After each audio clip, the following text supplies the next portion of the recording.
Reformasi Indonesia.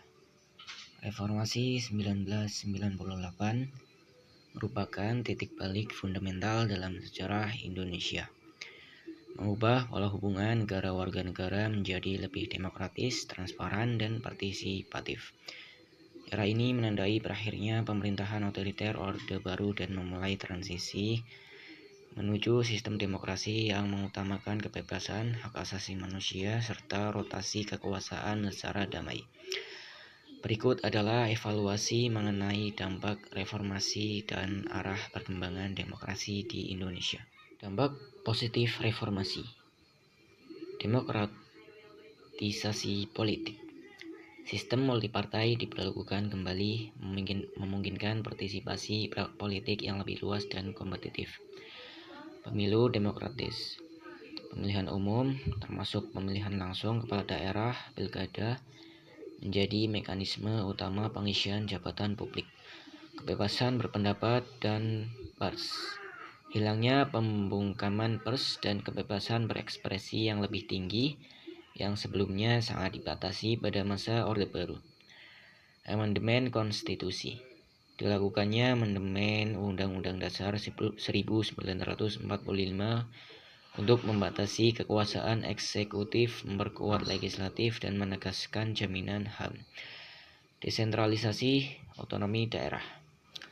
Pemindahan wewenang dari pusat ke daerah untuk mendorong pembangunan yang lebih merata dan responsif terhadap kebutuhan lokal. Tantangan dan dampak negatif atau problematika. Munculnya demokrasi elitis. Pengamat menilai demokrasi era reformasi cenderung dikuasai oleh elit politik atau oligarki, di mana substansi demokrasi untuk kesejahteraan rakyat belum sepenuhnya terwujud. Konflik sosial dan etnik. Runtuhnya otoritas pusat yang kaku awalnya memicu ketegangan horizontal dan konflik etnik atau agama di beberapa daerah. Masalah ekonomi dan KKN. Meskipun sistem politik berubah, korupsi, kolusi, dan nepotisme atau KKN masih menjadi tantangan besar, serta dampak krisis ekonomi 1998 yang butuh waktu lama untuk pulih. Reorientasi identitas. Kesulitan dalam merumuskan bentuk demokrasi Pancasila yang benar-benar stabil dan sesuai dengan nilai budaya Indonesia. Perkembangan demokrasi saat ini. Demokrasi prosedural vs substantif.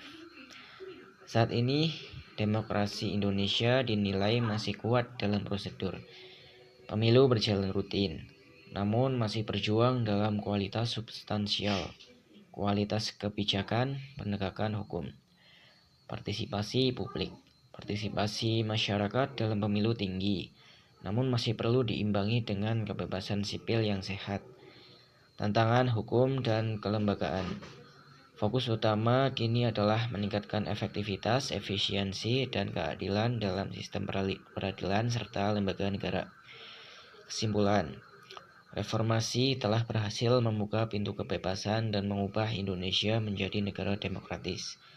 Namun, arah perkembangan demokrasi ke depan masih menghadapi tantangan besar, khususnya dalam menjamin demokrasi substantif yang tidak hanya prosedural, tetapi juga menghasilkan keadilan sosial dan kesejahteraan ekonomi.